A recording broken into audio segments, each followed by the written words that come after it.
Hello everyone, welcome to Think IAS and welcome to our weekly essay decode series of our INQ Plus program. So today finally we are going to discuss our PYQs. In the initial session we have already discussed the components of essay and some of the mistakes which we do in our essay. If you haven't watched that lecture, I would seriously recommend you to watch this one. But today we are going to discuss the previous year's topics and we are starting with our 2023 topic. And the first topic in section A was thinking is like a game. It does not begin unless there is an opposite team. So if you are thinking to attempt this topic, it's very important that you understand its meaning. The meaning should be very clear in your head. So let's see what is the meaning.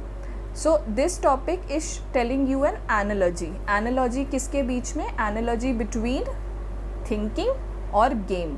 ठीक है, इन दोनों के बीच में एक analogy है और ये पूरा topic it highlights a crucial aspect की जो हमारा थॉट प्रोसेस होता है, जो हमारा थिंकिंग होता है, वो तब शुरू होता है जब कंट्रास्टिंग आइडियाज़, पर्सपेक्टिव्स और व्यू पॉइंट्स जो होते हैं वो आते हैं हमारे लाइफ में. ठीक है, अभी ऐसा हो सकता है कि लिखते लिखते, भावनाओं में बहते बहते आप कहीं पे भी ऑपोजिट आइडियाज़ लेके आओ और बोलो कि यहाँ पे थिंकिंग हो रही है, बट यहाँ पे थिंकिंग स्टिमुलेट होने की बात नहीं हो रही है. ठीक है, थिंकिंग शुरू होने की बात हो रही है. It starts, it begins. तो जो आपके एग्जाम्पल्स होंगे वो इसके सेंट्रिक होंगे कि थिंकिंग शुड बिगिन. बस थिंकिंग का प्रोसेस हो रहा है, you don't have to show that, you have to show that इससे पहले क्या था, इससे पहले ब्लैंक था और जैसे ही ऑपोजिट फोर्सेस आई हमारी थॉट प्रोसेस शुरू हो गया. ठीक है, तो ये समझना एंड एग्जाम्पल्स में इस एस्पेक्ट को इनकलकेट करना बहुत ज़रूरी है. बाकी I would say that this topic was pretty much straight forward. ऐसा कुछ बहुत फिलॉसफिकल नहीं है जो आपको समझ नहीं आ रहा है इसमें. ठीक है, तो अब इसको इंट्रोड्यूस कैसे करना है. Like I said, there are different ways to introduce your essays. बस एसे के इंट्रोडक्शन में का पॉइंट क्या होता है, why do we introduce it. There are two components. पहला, through introduction we grab the attention. ठीक है, कि हम बता रहे हैं कि भाई हम बहुत अच्छा ऐसे लिखते हैं, आप हमारा ऐसे ध्यान से पढ़ो. दूसरा, we are summarising the topic. ठीक है, समराइजिंग इन द सेंस कि we are giving an indication that we have understood, indicating that we have understood the topic. ठीक है, तो अब तरीका कुछ भी हो सकता है. You can start with a story, you can start with N anecdote, you can start with a quotation, आपकी मर्ज़ी है. बट आपको उस तरीके से ये बताना है कि आपका टॉपिक आपको पूरा क्लियर हो गया है. ठीक है, तो ये आपका ऑब्जेक्टिव होता है इंट्रोडक्शन का. When I read this topic I thought of introducing it with the story of Adam and Eve. ठीक है, and their encounter with the forbidden fruit in the garden of Eden. ये garden of Eden है और ये जो picture है, ये जो है, ये है फॉरबिडन फ्रूट. तो अब ये स्टोरी क्या है ब्रीफली देख लेते हैं. एडम एंड ईव जो थे, they initially lived in harmony with God in garden of Eden. ठीक है, और उनको पूरा छूट दी गई थी. They were given dominion over all the creatures और वो किसी भी ट्री से खा सकते थे fruit except the tree of knowledge. ठीक है, अब देखो नॉलेज यहाँ पे है ना, और हमारा टॉपिक भी क्या है, हमारा टॉपिक है थिंकिंग. इसलिए जैसे ही मैंने ये टॉपिक पढ़ा था I thought of introducing it with this. तो tree of knowledge of good and evil से एडम एंड ईव नहीं खा सकते थे, but obviously there was a stage for opposition. क्या था, एक सर्पेंट था. Serpent was acting as an opposite force and the serpent tempted Eve to eat the forbidden fruit.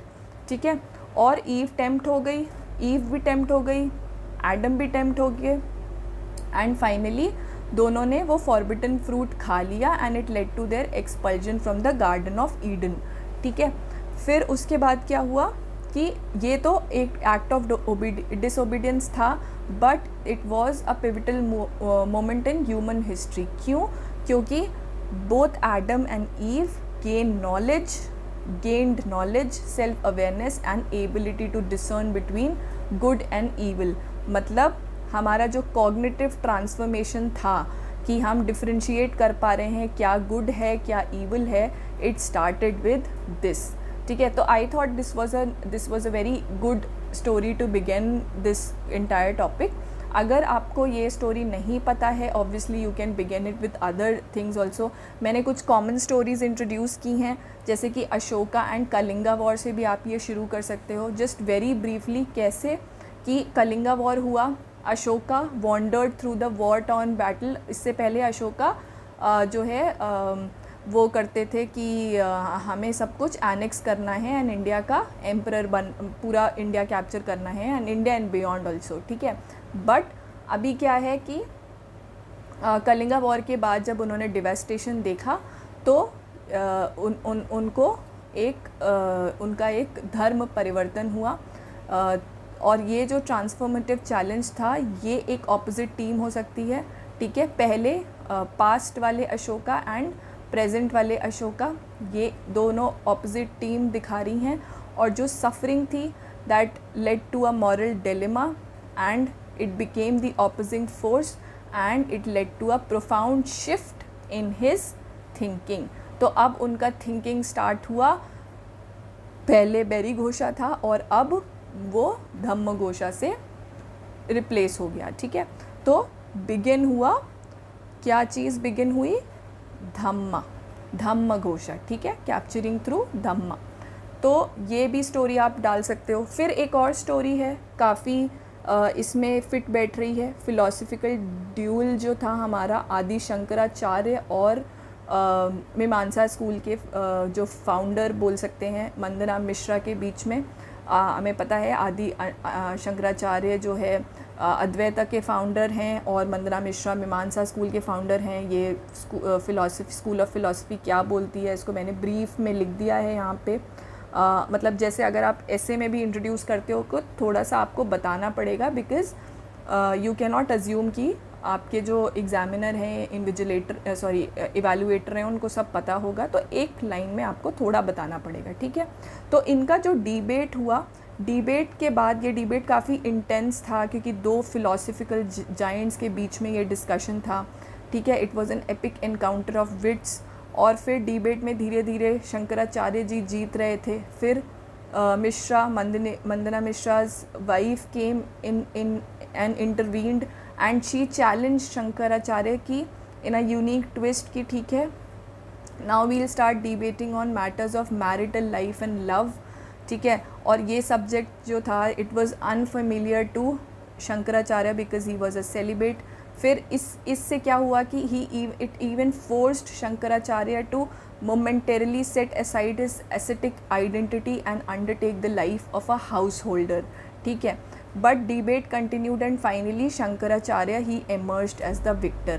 तो अब क्या हुआ, both Mandhana Mishra and wife Saraswati they became disciples of Shankaracharya. तो अब इनका क्या हुआ, इन्होंने शुरू की they embraced the path of Advaita. देखो स्टोरी बिगिन हो रही है. ठीक है, कुछ स्टिमुलेट नहीं हो रहा है, कुछ मतलब कंटिन्यूएशन में नहीं है. अर्लियर इट वाज मीमांसा and now they became the follower of Advaita. ठीक है, तो ऐसे कई स्टोरीज़ हैं. मॉडर्न इंडियन हिस्ट्री से आप मॉडरेट्स एक्सट्रीमिस्ट की भी स्टोरी लेके आ सकते हो, कुछ भी लेके आ सकते हो, but it should summarise the topic. तो अब इंट्रो की बात कर ली. अब नेक्स्ट कंपोनेंट हमारा है कि हमें एक बार मीनिंग ऑफ कीवर्ड्स बता देने हैं कि क्या हैं कीवर्ड्स. तो यहाँ पे कीवर्ड्स में पहले हम बताएंगे कि थिंकिंग, ऑपोजिशन, गेम, ये 3 कीवर्ड हमें समझाने हैं. थिंकिंग हमने बता दी, it's a cognitive process that involves manipulation of information and ideas within our minds.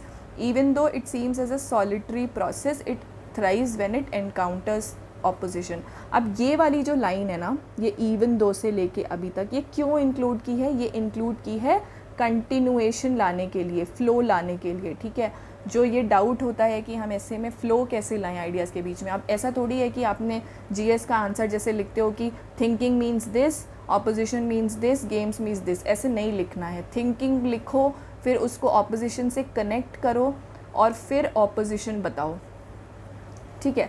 तो ये लाइन से हमारा कनेक्शन बैठ रहा है। फिर हमने ऑपोजिशन को बता दिया कि ऑपोजिशन अलग अलग फॉर्म में हो सकता है, जैसे व्यू पॉइंट्स, चैलेंजेस, आइडियाज़। तो अब जब ये हमारे माइंड को when it reaches our mind it begins a dance. Dance वाला वर्ड इंक्लूड करने का रीज़न क्यों है, क्योंकि हम अब गेम को इंट्रोड्यूस करने की कोशिश कर रहे हैं। Dance in our intellectual discourse propelling us to explore, analyse and understand the world around us, ठीक है। अब ये हो गया। फिर गेम्स। गेम्स क्या हैं? गेम्स जो है स्ट्रक्चर्ड एक्टिविटीज़ होती हैं या कॉम्पिटिशन्स होते हैं जहाँ पे participants follow specific rules to achieve a goal. Similarly, क्योंकि ये एनालॉजी है, तो similarly thinking involves structured mental process, ठीक है। एक स्ट्रक्चर में हमारा थॉट प्रोसेस चलता है जहाँ पे individuals they follow cognitive rules to solve problems, make decisions और जनरेट न्यू आइडियाज़। अब देखो इसमें कुछ कुछ कीवर्ड्स हैं, जैसे कि यहाँ पे ये इंक्लूड हुआ है कॉम्पिटिशन, रूल्स, है ना, कॉग्निटिव रूल्स। तो मतलब हम थिंकिंग और गेम को रिलेट कर रहे हैं। फिर अब एक लाइन में हमने पूरा टॉपिक समराइज कर दिया कि thinking in presence of opposition manifest itself as a game and it turns into a competition where we use the chemical balance in our brains to win our arguments. और कौन जीतता है कौन हारता है that hinges on the extent to which an individual can unlock the full potential of their cognitive capacity, ठीक है। तो ये लाइन इंक्लूड करने का मतलब क्या है, हमने पूरा टॉपिक को हमने अब समराइज कर दिया और हमारा ये व्हाट वाला कॉम्पोनेंट ख़त्म हो गया। अब हम आएंगे वाई पे। वाई मतलब कि क्यों ऐसा होता है कि भाई थिंकिंग इनिशिएट करने के लिए हमें ऑपोजिशन की ज़रूरत पड़ती है। ऑपोजिशन ऐसा क्या करता है कि हमारा थॉट प्रोसेस शुरू हो जाता है। तो कुछ कुछ पॉइंट्स मैंने डाले हैं इसमें। पहला कि जो हमारा जब हमारा ऑपोजिशन आता है तो वो ऑपोजिशन एक इन्वेस्टिगेटिव नेचर का होता है, कि जब भी हम एक ऑपोजिंग आइडिया इनकाउंटर करते हैं हम क्या करते हैं, we are compelled to examine and evaluate, ठीक है। जैसे कि अगर हम अगर आपने स्टैटिस्टिक्स या इकोनोमेट्रिक्स कुछ पढ़ा है, तो जब भी हम प्रोबेबिलिटीज़ डिफ़ाइन करते हैं we have the concept of null hypothesis and alternative hypothesis. H not और H1 होता है। तो कोई भी एग्जाम्पल दे सकते हो, but it's just that it is investigative in nature. फिर पोटेंशियल वीकनेस को स्क्रूटनाइज करता है, कैसे, जैसे Buddha earlier women were not allowed in Sangha but only after intervention by his foster mother women were finally allowed in Sangha, ठीक है। Similarly creativity को foster करता है। जब ऑपोजिशन आता है तो हम क्रिएटिवली सोचना शुरू करते हैं टू फाइंड सॉल्यूशंस या काउंटर आर्ग्यूमेंट्स, ठीक है। जैसे कि इंडियन क्लासिकल म्यूज़िक में फ्यूजन हुआ था पर्शियन, मुग़ल, वेस्टर्न का, और फिर ये जो है डाइवर्स आर्टिस्टिक इन्फ्लुएंस, ये हमें इलस्ट्रेट करता है कैसे कि ऑपोजिशन कैसे birth of new innovative form of expression दे के आ सकता है, ठीक है। तो क्रिएटिविटी की बात कर ली। फिर एंटरिंग द अनकन्वेंशनल स्पेस, ये तो बहुत लॉजिकल है कि हमारा जो माइंड है it is a bed of our habits and our experiences. और मतलब इसीलिए हम लोग बोलते हैं कि बुक्स भी पढ़ना चाहिए या अपने ऑपोजिंग व्यूज़ देखने चाहिए। क्यों? क्योंकि हमारे एक्सपीरियंसेस लिमिटेड हो सकते हैं, हमारी लाइफ स्पैन लिमिटेड हो सकता है, ठीक है। तो ये जो डीपली इनग्रेन्ड पैटर्न्स हैं वो हमें कन्फाइन करते हैं with in the boundaries of familiarity. जिस चीज़ से हम फेमिलियर हैं हम उतना ही सोच पाएंगे, ठीक है। हमें नहीं, अगर हमने कभी स्वीडन के बारे में नहीं सुना है, ठीक है, तो हमें कैसे पता होगा कि वहाँ के लोग कैसे रहते हैं, राइट। तो इसी तरह से it is only when people with opposing ideas meet they are able to break the shackles of convention. किसी भी कन्वेंशन को ब्रेक करने के लिए एक ऑपोजिट आइडिया की ज़रूरत होती है, ठीक है। तो ये हमने अब यहाँ पे वाई एस्पेक्ट जो फिलोसफिकल रीजनिंग होती है ये हमने यहाँ पे वाई के थ्रू एड्रेस कर दिया एक आध एग्जाम्पल देके। हमेशा याद रखना कि एग्जाम्पल्स में पूरा टॉपिक समराइज़ हो। ऐसा नहीं कि सिर्फ थिंकिंग के एग्जाम्पल्स दे दिए, नहीं, थिंकिंग भी दो, ऑपोजिट व्यू बताओ और कैसे वो गेम हुआ वो भी बताओ, ठीक है। नेक्स्ट वी कम टू ये जो हमारा मेन बॉडी कॉन्स्टिट्यूट करेगा, तो ये होता है हाउ, कि किस किस तरीके से हम डिफरेंट डायमेंशंस में हम ये कॉन्सेप्ट अभी तक अप्लाई करके देख चुके हैं। जैसे कि we have started with human body, इसमें आप वो वाला अप्रोच लगाते हो, पेस्टल अप्रोच लगाना ज़रूरी नहीं है। आप इसको individual, society level, national level और इंटरनेशनल लेवल पे भी लेके जा सकते हो, ठीक है। अब नेशनल लेवल पे से जब आ रहा है तो आपने एक हिस्टोरिकली बता दिया, एक से सोशली बता दिया, एंड ज़रूरी नहीं है कि आपको पूरा एनवायरनमेंट, पॉलिटी सब बताना है, नो, ठीक है। तो ये कोई ऐसा कुछ हार्ड एंड फास्ट रूल नहीं है। तो let's see what all dimensions can be include and how. जैसे ह्यूमन बॉडी का एक बहुत सुंदर सा डायमेंशन है कि हमारी बॉडी में जब भी पैथोजेंस आते हैं, ठीक है, हम सबसे बेसिक लेवल पे जा रहे हैं, हम एक सेल के लेवल पे जा रहे हैं। तो जब हमारी बॉडी में पैथोजन आते हैं तो वो एक तरह से ऑपोजिट टीम की तरह एक्ट करते हैं। उससे क्या होता है, हमारा इम्यून रिस्पॉन्स क्रिएट होता है and critical thinking at cellular level happen. See how mind सबसे एकदम बेसिक लेवल से शुरू कर रहे हैं, और वो इम्यून सेल्स जो हैं they assess the threat and they develop strategies to neutralise them effectively.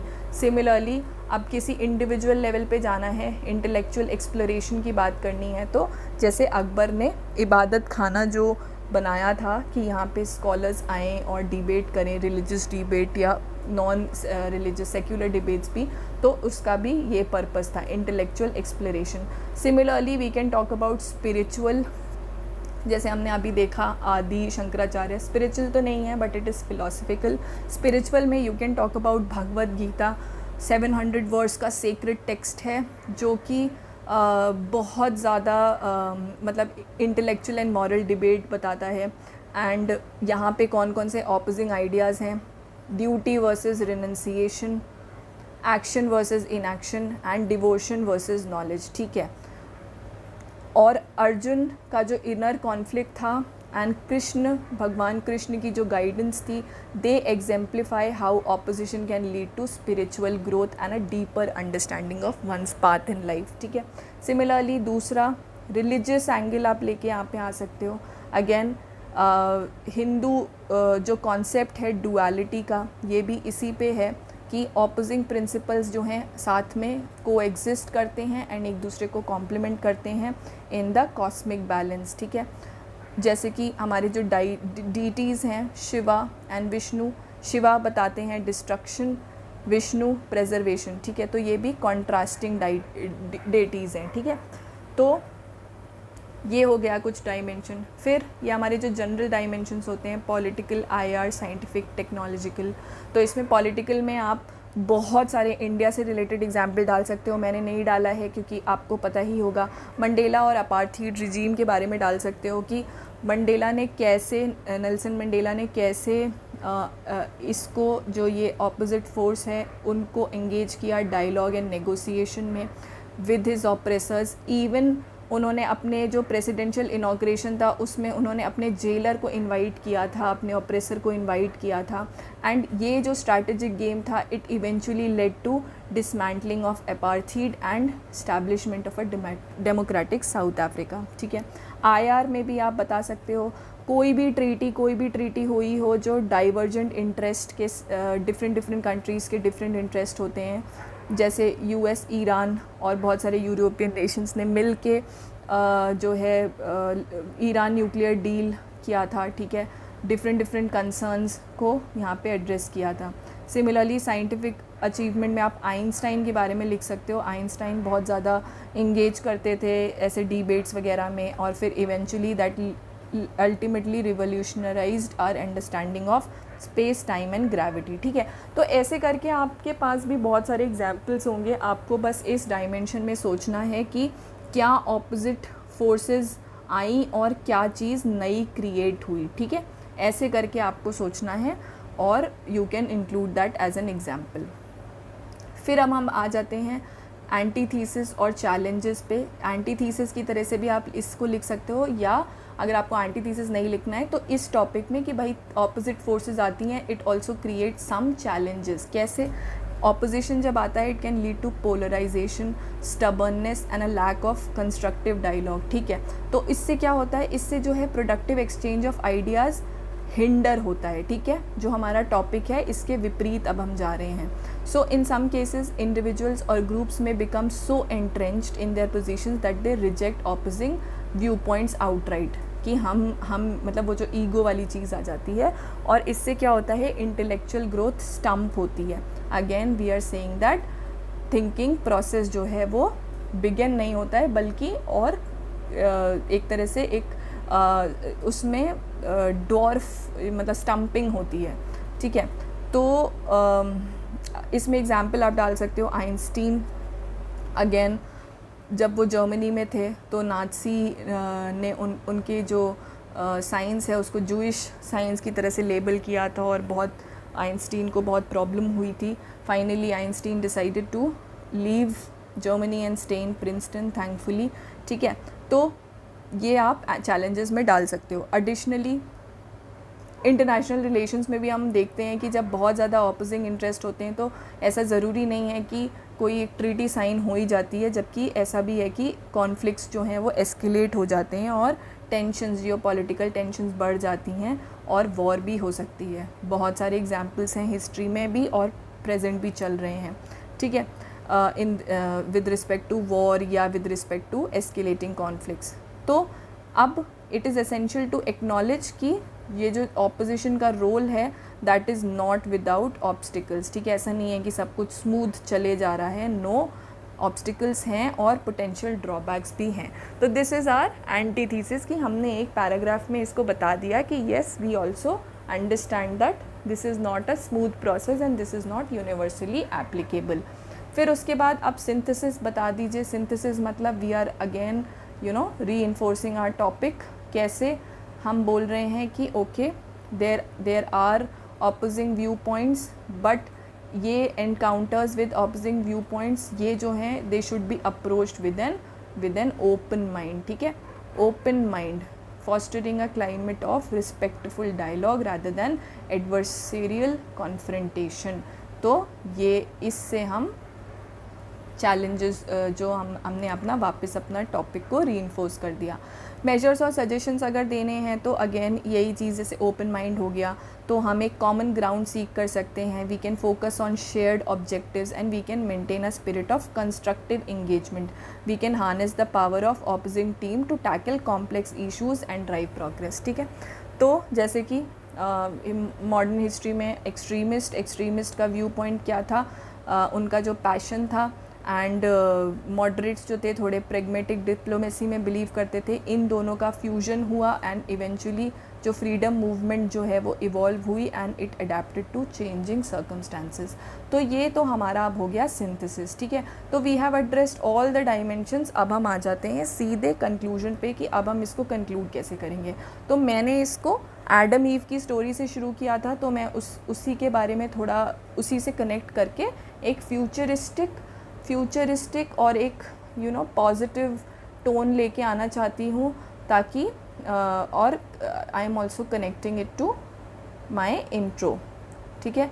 आप भी कर सकते हो, जो भी जैसे भी आप इंट्रो लिख रहे हो you can connect your conclusion to the intro, keeping positive tone in mind and also giving a futuristic view point. तो लेट्स सी वेरी ब्रीफली, जैसे मैंने यहाँ पे गेम ऑफ चेस के बारे में लिखा है। इनफैक्ट गेम ऑफ चेस से आप इंट्रोड्यूस भी कर सकते थे इसको। Anyway, much like a game of chess where each move is a strategic response to the opponent's thinking is a dynamic interplay of ideas and choices, ठीक है।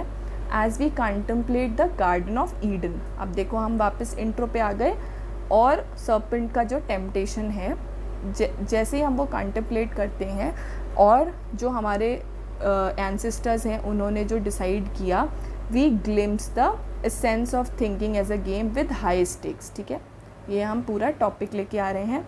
जैसे हर कॉन्टेस्ट में होता है, हर कॉम्पिटिशन में होता है, there are consequences, but it is through these challenges that the human intellect is honed, ठीक है, and our moral compass calibrated. Opposition as exemplified by the serpent. मैं फिर से अपने इंट्रो को थोड़ा सा उसका टिंच दे रही हूँ। इज़ नॉट द एनिमी, ये एनिमी नहीं है, हमें इस तरह से इसको नहीं लेना है। Opposition is not the enemy, it is the indispensable sparring partner, जैसे गेम में होता है, that sharpens our faculties, faculties मतलब mental faculties, and forges our character, हमारा पूरा कैरेक्टर को बिल्ड करता है।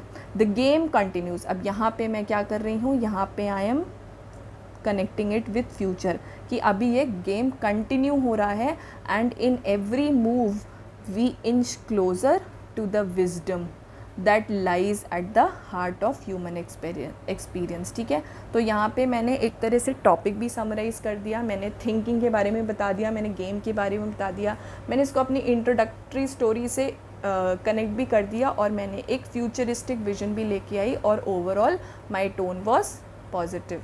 ठीक है, तो इस तरह से आप कंक्लूड कर सकते हो। So now we have come to the end. ठीक है, we have discuss this topic in great detail. You can also write different ways, you can include different dimensions, but try करो कि आप ये वाली चीज़ें अपने एसे में डालो। What, why, how and why not, जो कि एंटीथीसिस है, चैलेंजेस एंड वे फॉरवर्ड, और इंट्रो कंक्लूजन तो है ही। ठीक है, तो ये हो गया आपका एसे।